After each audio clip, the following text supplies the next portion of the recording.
Giàng Thị Trinh là một cô gái dân tộc Mông duyên dáng.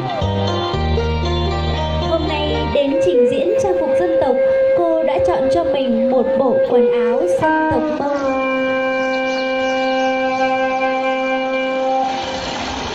Áo của người con gái dân tộc Mông trang trí nhiều nét rất tinh tế, hòa nhã. Váy mở có nhiều nếp gấp xòe ra như cánh hoa.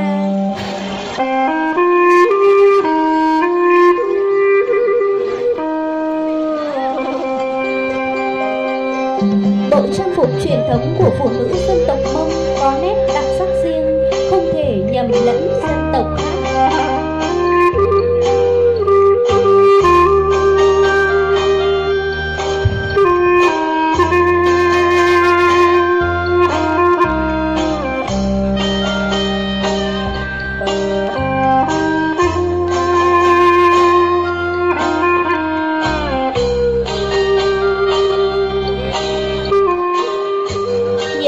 Chào đón thí sinh Hờ Thị Nhung đến từ xã Mang U, mang số báo danh 02.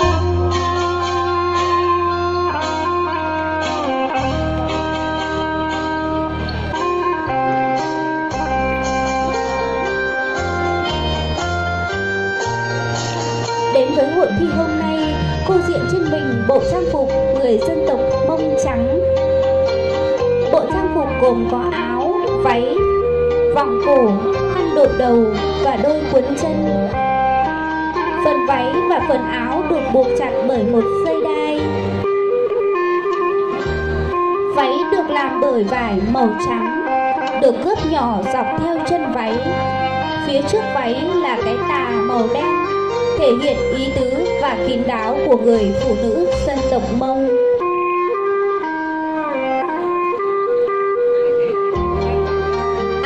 Làm từ vải màu đen, hai bên tay áo dùng vải màu xanh xen kẽ vải màu đen. Hai bên viền áo được khâu bởi vải màu đỏ. Khăn đội đầu được cuốn tròn thành mũ làm thon gọn khuôn mặt. Vòng cổ và đôi cuốn chân làm tôn lên sự kín đáo của người phụ nữ. Bộ trang phục kết hợp hài hòa nhiều nét, tôn lên sự khéo léo và vẻ đẹp duyên dáng của người phụ nữ Mông.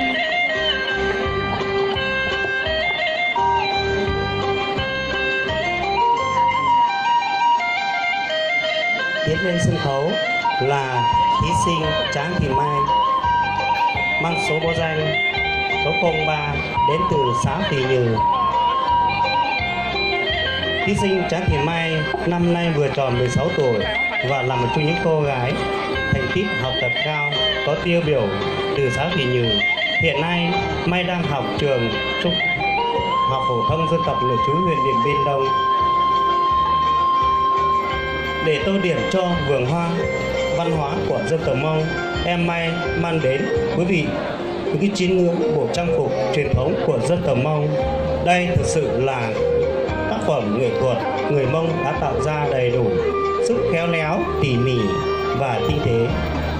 Dân tộc Mông xã Tỳ Nhừ 190% dân số toàn xã là dân tộc Mông. Dân tộc Mông có những nét truyền thống văn hóa lâu đời, nổi bật nghệ thuật, tạo hình, trang phục. Người dân tộc Mông còn lưu giữ và bảo tồn và phát triển. Sự tài tình của phụ nữ Mông chính là họ có thể làm ra những cái bộ trang phục dân tộc của mình bằng nhiều nguyên liệu thiên nhiên khác nhau. Để tìm ra một bộ trang phục, công việc hết sức vất vả, cầu kỳ. Điều đó đòi hỏi sự khéo léo và kiên trì của bộ trang phục dân tộc Mông. Với chiếc mũ đã được thêu và trang trí bởi những cái nét đẹp lung linh, tạo ra cái sự hài hòa cổ điểm của bộ trang phục. Đang tiến ra sân khấu là thí sinh Lầu Thị Trang, mang số báo danh 04 đến từ xã Phu Nhi.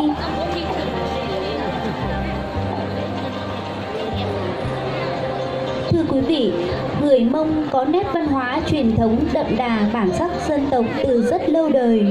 Nổi bật là nghệ thuật tạo hình trên nền trang phục, luôn được lưu giữ, bảo tồn và phát huy. Sự tài tình của phụ nữ Mông chính là họ có thể làm ra những bộ trang phục của dân tộc mình bằng chính đôi bàn tay khéo léo. Trước kia, phụ nữ Mông dùng nguyên liệu thiên nhiên là cây lanh để dệt vải.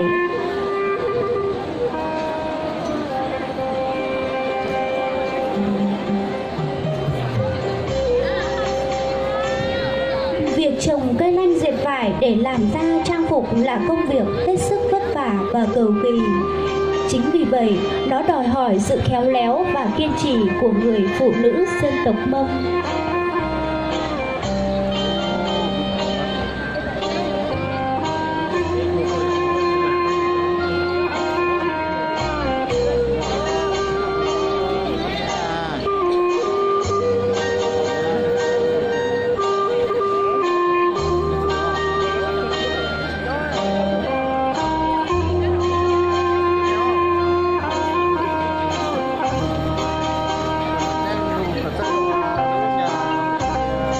Tiến ra sân khấu là thí sinh Ca Thị Hồng Nhung, đến từ thị trấn Điện Biên Đông. Ca Thị Hồng Nhung mang số báo danh 05. Em đang trình diễn bộ trang phục của dân tộc Thái Đen. Một bộ trang phục phụ nữ Thái Đen gồm có áo cóm, váy, thắt lưng, khăn piêu, xà cạp và xà tích. Chiếc áo cóm của người Thái Đen được may bằng nhiều loại vải với màu sắc sặc sỡ, cổ áo hình trái tim và được may bó sát vào người. Điểm nhấn của chiếc áo chính là hàng cúc áo bằng bạc hình con bướm, hay còn gọi là mắt bém. Phần eo giữa váy và áo được trang trí bằng chiếc thắt lưng, được gọi là xài ìu. Nói về bộ trang phục nữ Thái Đen không thể thiếu được chiếc khăn piêu.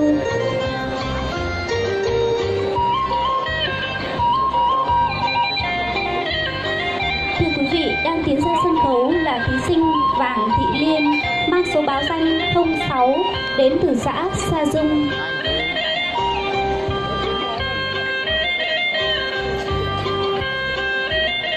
Thí sinh Vàng Thị Liên năm nay 15 tuổi, đang học tại trường trung học cơ sở thị trấn. Thí sinh đang khoác trên mình bộ trang phục của người dân tộc Mông. Trong bộ trang phục gồm có áo màu đen viền màu xanh, váy màu trắng có nhiều nếp gấp và một cái xế cùng với các đồ trang sức khác như vòng bạc đeo cổ, dây lưng.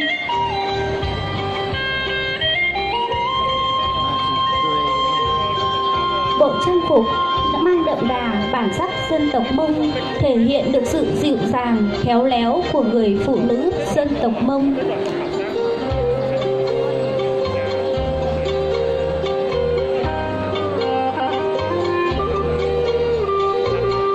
Đang tiến ra sân khấu là thí sinh Tráng Thị Dế, đến từ xã Tìa Dình.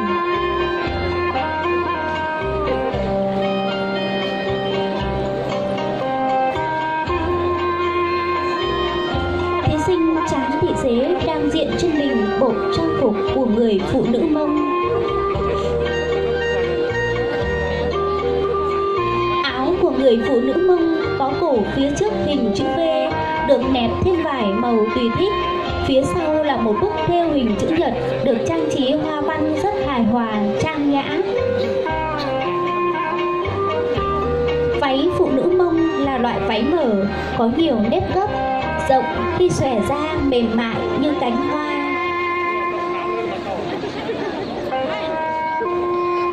Nói đến trang phục của phụ nữ Mông không thể thiếu được lăng là chiếc thắt lưng. Đồng bào Mông quan niệm rằng đeo xế và cuốn xà cạp là thể hiện sự ý tứ và kín đáo của người phụ nữ.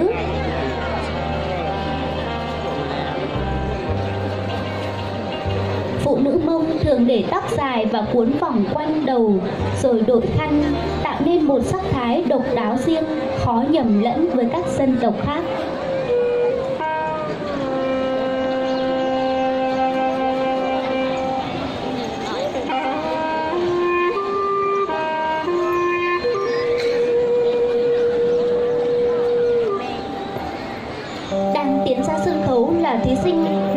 Thị Xuân Thảo đến từ xã Triềng Sơ.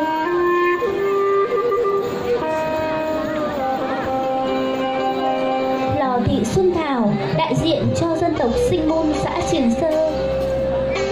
Thưa quý vị, với bộ trang phục phụ nữ truyền thống dân tộc Sinh Môn gồm có váy, áo, khăn, thắt lưng.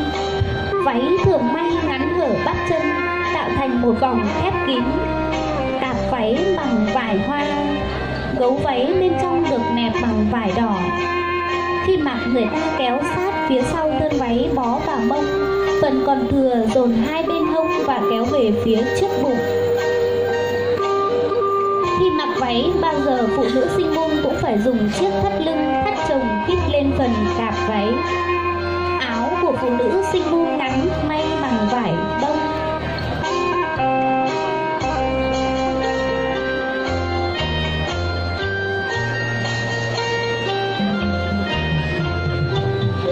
Đang tiến ra sân khấu là thí sinh Sùng Thị Mua đến từ xã Phú Hồng, mang số báo danh 09.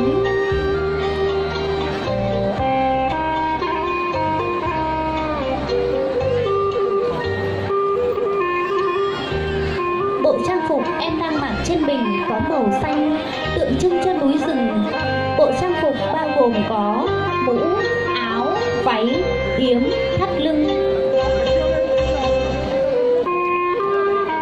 Chiếc áo trễ vai trước cổ có thêu hoa văn.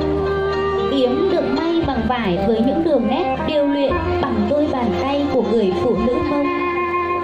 Hai cổ tay áo có thêu hoa văn.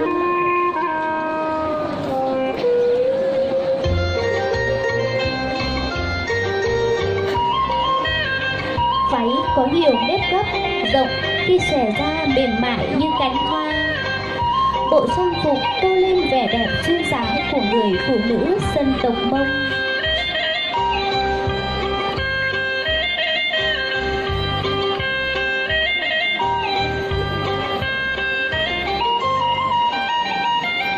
Chào đón thí sinh Vàng Thị Bà mang số báo danh 10 đến từ xã Keo Lôm.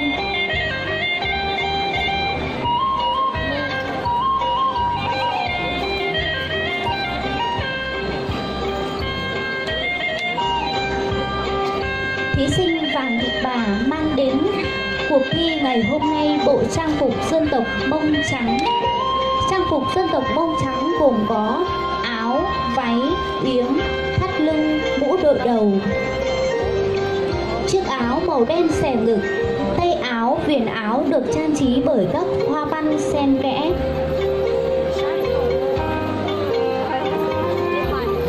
Chiếc váy màu trắng được xếp thành nhiều nếp gấp để tạo nên độ xòe. Cái yếm được trang trí bằng các hoa văn rực rỡ cùng màu với tay áo và viền áo. Thắt lưng được thêu bằng các họa tiết hoa văn có đính thêm những hạt cườm và đồng xu bạc rung rinh, tạo nên sự chú ý của mọi người. Chiếc mũ đội đầu màu đen kết hợp với những quả hoa được làm bằng những sợi len nhiều màu khác nhau. Bộ trang phục của người phụ nữ dân tộc Mông trắng khi mặc lên tạo nên vẻ đẹp duyên dáng, nói lên sự khéo léo, tinh tế, cần cù, sáng tạo của người phụ nữ dân tộc Mông nói chung và người phụ nữ dân tộc Mông trắng nói riêng. Với bộ trang phục em đang mặc nói lên bản sắc văn hóa đặc sắc của người phụ nữ dân tộc Mông vẫn lưu giữ từ xưa đến nay.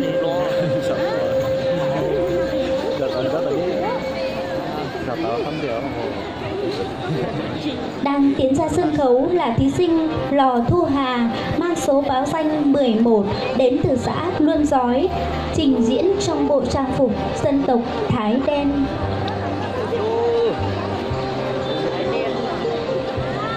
Bộ trang phục nữ dân tộc Thái Đen gồm có áo cóm, váy kết hợp với chiếc khăn piêu tạo nên sự duyên dáng thanh lịch.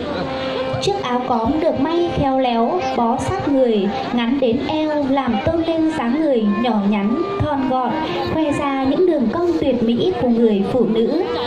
Trước nẹp áo là hai hàng cúc bướm. Nẹp áo bao giờ cũng là màu đen, mặc dù áo có thể là màu khác. Đây cũng là đặc trưng của áo cóm Thái đen, tạo nên sắc thái riêng biệt độc đáo.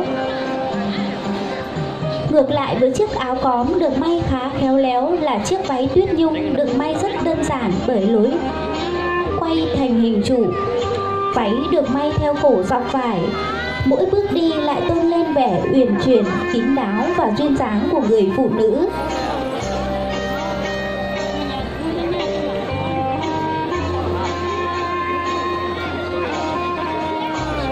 Đang tiến ra sân khấu là thí sinh Lò Thị Ngọc đến từ xã Triềng Sơ.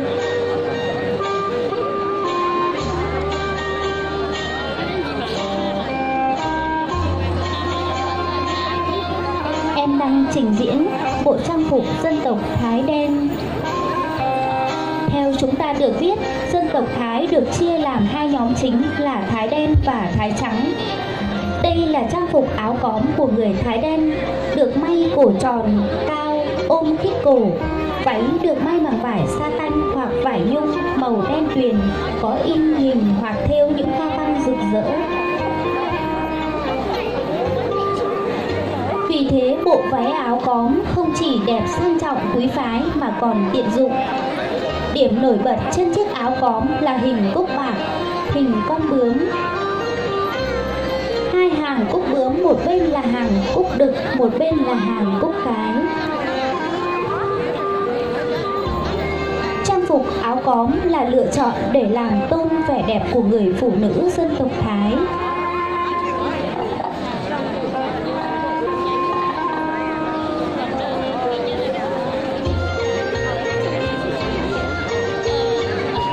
Chú sĩ lo sổ lúc xả thiên nò, dòng câu nánh sử vang, tuần tởi lúc xả lia nừng nga tụ sống bố danh, cậu bê.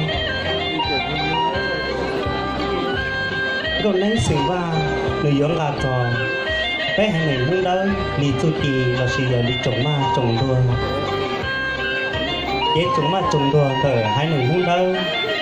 Chú sức chập lời khó nếp bỏ, kìa dần há lúc tiết đỡ, người cứ tàu tè ôn tàu ngốt tài ôn chế tia tàu tông thua chứ là tàu mù cá kia mù dịp kiến dịp cư còn mình tiên thua tờ lúc tiên tờ được chứng mua ít để chế giờ để chế xuống thia dòng chập lời được tàu ôn tờ lầu lòn tờ với hai nền mông đi du trì hai thân là kế của pan tàu đầu trìa tàu với hai nền mông cho lòng ná của chủng ma chủng đùa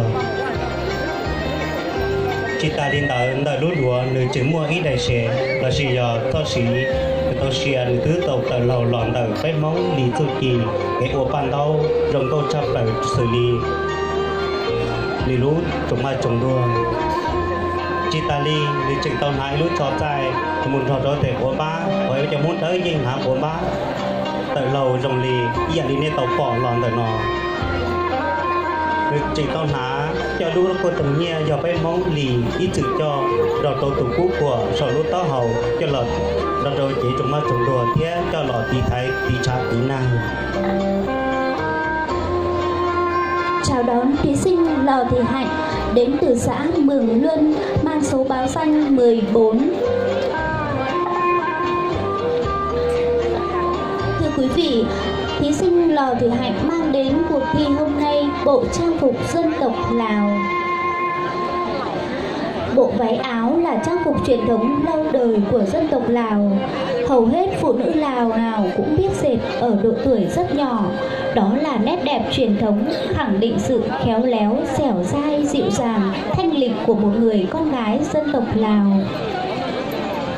Đường nét dệt chân váy với kỹ thuật cầu kỳ rất đặc biệt.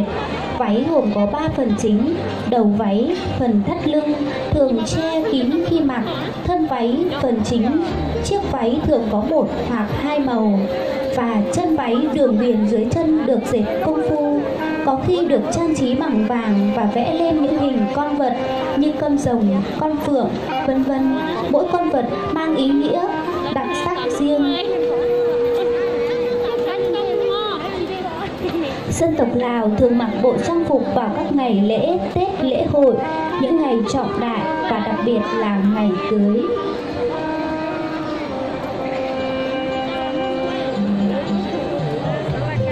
Đang tiến ra sân khấu là thí sinh Mai Thị Xuân Huệ đến từ xã Tà Lành, huyện Điện Biên.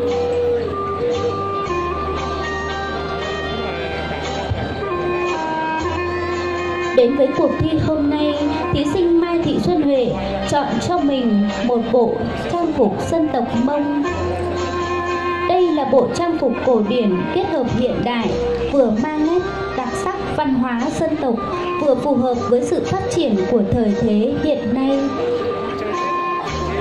Không những vậy, bộ trang phục còn mang những nét văn hóa vô cùng sắc sảo và tinh tế. Với áo xanh, váy trắng, tạo nên cho người mặc cảm giác tươi trẻ, mát mẻ và thoải mái. Đi đôi với bộ trang phục dân tộc Mông là những lữ đồ trang sức lấp lánh, kỳ ảo để không mất đi vẻ đẹp và sự quyến rũ của người phụ nữ, mà còn là vật kỷ niệm, trao duyên giữa đôi trai gái dân tộc.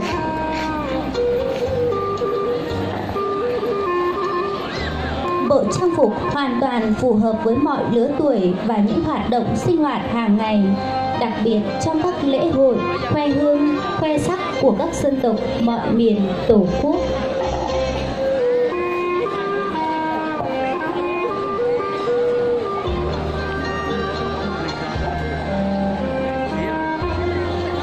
Vâng, thưa quý vị, chúng ta hãy một lần nữa ngắm nhìn bản sắc văn hóa, ngắm nhìn những bông hoa huyện Điện Biên Đông đang khoe sắc trên sân khấu ngày hôm nay.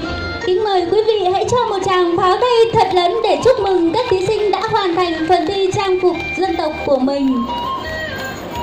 Nhất trong chỗ này tin trà giá bộ ta nên thứ tàu bỏ tàu với chó xài lùa thứ tàu sáng chế nên con chúa là gì hai tuần bé mong lề là bé hai đường đi trồng ma trồng đùa thứ tàu thầu là nên bỏ tàu số lúc sáng thiên hà thì đi cho xài lùa ở trong con chắp nhà ga trời đi nhà đi trồng ma trồng đùa trong ta đi.